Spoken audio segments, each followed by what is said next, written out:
നമ്മുടെ മീൻപീര നല്ല തിളച്ച് വരുന്നുണ്ട് കേട്ടോ, നന്നായിട്ട് തിളച്ച് വരുന്നുണ്ട്. ഇച്ചിരി ചാറൊക്കെ കൂട്ടി മീൻപീരോളം. ഞാനിന്നൊരു മീൻപീര വെക്കാൻ പോവാ കേട്ടോ. ഞാൻ എന്നും വെക്കുന്ന പോലെയല്ല, എളുപ്പത്തിൽ വെക്കുകയാണ്. എന്നിച്ചിരി മടിയാണ്, അതുകൊണ്ട് ഞാൻ ഓർത്ത് എളുപ്പ രീതി വെക്കാന്നേ. ഇപ്പോൾ വീട്ടിൽ നിന്ന് അമ്മച്ച് കാന്താരി തന്നു വിട്ടിട്ടുണ്ടായിരുന്നു കേട്ടോ. ഞാൻ എളുപ്പത്തിൽ വെക്കുന്നത് ഞാൻ കാണിച്ചിടാവേ. ഞാൻ തേങ്ങയൊക്കെ ചിരണ്ടി ഉള്ളിയൊക്കെ ഇട്ട് ഇഞ്ചിയും വെളുത്തുള്ളി ഉള്ളിയൊക്കെ ഇട്ടിട്ടുണ്ട്. അപ്പോൾ ഇതിലൂടെ ഞാൻ ഈ കാന്താരി ഇല്ലേ, നമ്മുടെ കാന്താരിയും കൂടെ ഇട്ട് കൊടുക്കും. എന്നിട്ട് ഒറ്റ ചതയ്ക്കും. ചതച്ചിട്ട് വരാവേ.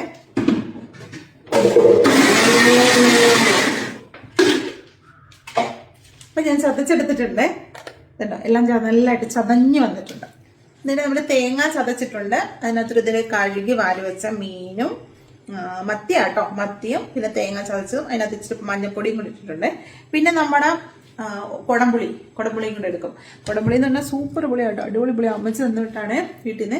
2 എണ്ണം മതി, അടിപൊളിയാട്ടോ. ഈ 2 എണ്ണം വേണ്ടി നമുക്ക് ഒരു കറിക്ക് കൂടി ഇടാം, അങ്ങനത്തെ നല്ല പുളിയാണ്. അപ്പം ആ പുളിയും കൂടി ഇട്ട് കൊടുത്തിട്ടുണ്ട് കേട്ടോ. നമ്മുടെ ഉലുവാപ്പൊടി ഞാൻ അതിനകത്തേക്ക് ഇട്ട് കൊടുക്കുക. ശകലം ഇട്ടാൽ മതി കേട്ടോ. ഇവിടെ ഇടും, ഉലുവാപ്പൊടി ഇട്ടു. പിന്നെ നമ്മുടെ കുരുമുളക് പൊടി അതും ഇത്തിരി ഇട്ട് കൊടുക്കാവേ. കുരുമുളക് പൊടി ഇട്ട് കൊടുത്തു. എന്നിട്ട് നമുക്കിതൊന്ന് കൈ കൊണ്ട് മിക്സ് ചെയ്യാം. ഞാൻ ഇത് കൈ കൊണ്ട് മിക്സ് ചെയ്യാം കേട്ടോ. പ്രാവശ്യം പച്ചമുളകല്ല ഇട്ടേക്കുന്നത്, കാന്താരിയാണ്. ഇത് നന്നായിട്ട് കൈ കൊണ്ട് മിക്സ് ചെയ്ത് പുളിയും ഇട്ടിട്ടുണ്ട്, ഉപ്പും ഇട്ടിട്ടുണ്ട്, എല്ലാം ഇട്ട് മിക്സ് ചെയ്തിട്ട് ഞാൻ ഇത്തിരി വെള്ളം കൊണ്ട് ഒഴിച്ച് അടുപ്പിലോട്ട് വെക്കും. നമ്മുടെ കറി അടുപ്പ വെച്ചിട്ടുണ്ട് കേട്ടോ. വേഗം വെച്ചിട്ടുണ്ട്. അപ്പോൾ വെന്ത് വരട്ടെ. അപ്പോൾ തന്നെ ബാക്കി പണി ചെയ്യട്ടെ. നമ്മുടെ മീൻപീര നല്ല തിളച്ച് വരുന്നുണ്ട് കേട്ടോ, കാണിച്ചിട്ട് തിളച്ച് വരുന്നുണ്ട്. അപ്പം അതിലേക്ക് ഞാൻ കുറച്ച് പച്ച വെളിച്ചെണ്ണ അങ്ങോട്ട് ഒഴിച്ചു കൊടുക്കും കേട്ടോ. അടിപൊളി എന്നാ നല്ല തിളച്ച് നിൽക്കുന്നു. പച്ച വെളിച്ചെണ്ണയും കൂടെ ഒഴിച്ച് സെറ്റാവും. നമ്മുടെ കറി റെഡി ആയിട്ടുണ്ട് കേട്ടോ. ഞാൻ കുറച്ച് ചാറൊക്കെ ഇട്ടാണ് വെച്ചേക്കുന്നത് കേട്ടോ. കറി കുറച്ച് ചാറൊക്കെ ഇട്ട ചൂടാ വെച്ചേക്കുന്നത്. അപ്പം നമുക്കൊന്ന് ടേസ്റ്റ് ചെയ്ത് നോക്കിയാലോ. ഞാൻ ഇച്ചിരി ചാറൊക്കെ ഇട്ടാണ് വെച്ചേക്കുന്നത്. ഇതിനകത്തൊരു കുറവുണ്ട്, കറിവേപ്പിലയില്ല കേട്ടോ. പുളിയൊക്കെ ഉണ്ട്, ഉപ്പുംപുളിയൊക്കെ ഉണ്ട്. കറിവേപ്പില വീട്ടിൽ പോയപ്പോൾ കൊണ്ടുവരാൻ മറന്നു പോയതാണേ. കൊള്ളാം. ഇതെന്നെ കൂട്ടി ചോറിനാൻ സൂപ്പറാട്ടോ. അടിപൊളി വെന്നപ്പം എനിക്കിപ്പം തന്നെ ചോറുണ്ടാവും. അപ്പോൾ എനിക്ക് ഭയങ്കര ഇഷ്ടം. ഞാൻ ഇച്ചിരി ചോറ് എടുത്തിട്ടുണ്ടേ. രമേശ് ചേട്ടൻ ഇന്നൊരു കല്യാണമുണ്ട്. അപ്പോൾ രമേശ് ചേട്ടൻ കല്യാണത്തിന് പോവും, അതുകൊണ്ട് അത് ഞാൻ തന്നെ കഴിക്കാമെന്ന് വിചാരിച്ചു. ഞാൻ മീൻപീര വെച്ചിട്ടുണ്ടല്ലോ, മീൻപീരയും തലയൊക്കെ കൂട്ടി ഇച്ചിരി ചാറെടുക്കാവേ. പോയി ഇച്ചിരി ചാറൊക്കെ കൂട്ടി ഇങ്ങനെ ഇച്ചിരി കഷ്ണമൊക്കെ എടുത്ത് അതായിരിക്കും ഈ ചാറ് കൂട്ടി.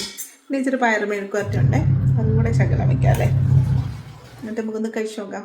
കടുവുമാങ്ങാച്ചാറുണ്ട്. ഇച്ചിരി കടുവുമാങ്ങ ഇല്ലാതെ എന്തൊരാഘോഷം അല്ലേ. അപ്പോൾ നമ്മുടെ കടുവുമാങ്ങാച്ചാറ്, മീൻകറി, മെഴുക്കുവരട്ടി ഇതൊക്കെ കൂട്ടി ഒന്ന് കഴിച്ചു നോക്കിയാലോ. എല്ലാവരും പറഞ്ഞു എപ്പോഴും ഫുഡ് ബ്ലോഗാ എന്ന് പറഞ്ഞു. ഞാൻ കുറേ നാളായിട്ട് ഫുഡ് ബ്ലോഗൊന്നും ഇടുന്നില്ലായിരുന്നു കേട്ടോ, ശരിക്കും പറഞ്ഞാൽ. അപ്പം ഇന്നാന്ന് കുറേ ദിവസം കൂടി എന്നാ ചെയ്യാമെന്ന് വിചാരിച്ച് നല്ല മീൻകറിയും പെട്ടെന്ന് വെച്ചാൽ കേട്ടോ, 10 മിനിറ്റ് കൊണ്ട് വെച്ച കറിയാണ്. മീനൊക്കെ ഇന്നലെ മേടിച്ച് സെറ്റാക്കി വെച്ചതുകൊണ്ട് എളുപ്പമുണ്ടായിരുന്നു. ഒന്ന് കഴിച്ചു നോക്കാം അല്ലേ.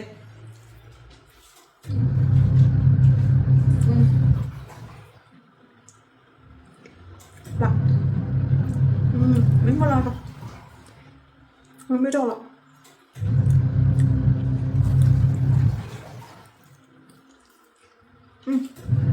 അടിപൊളി.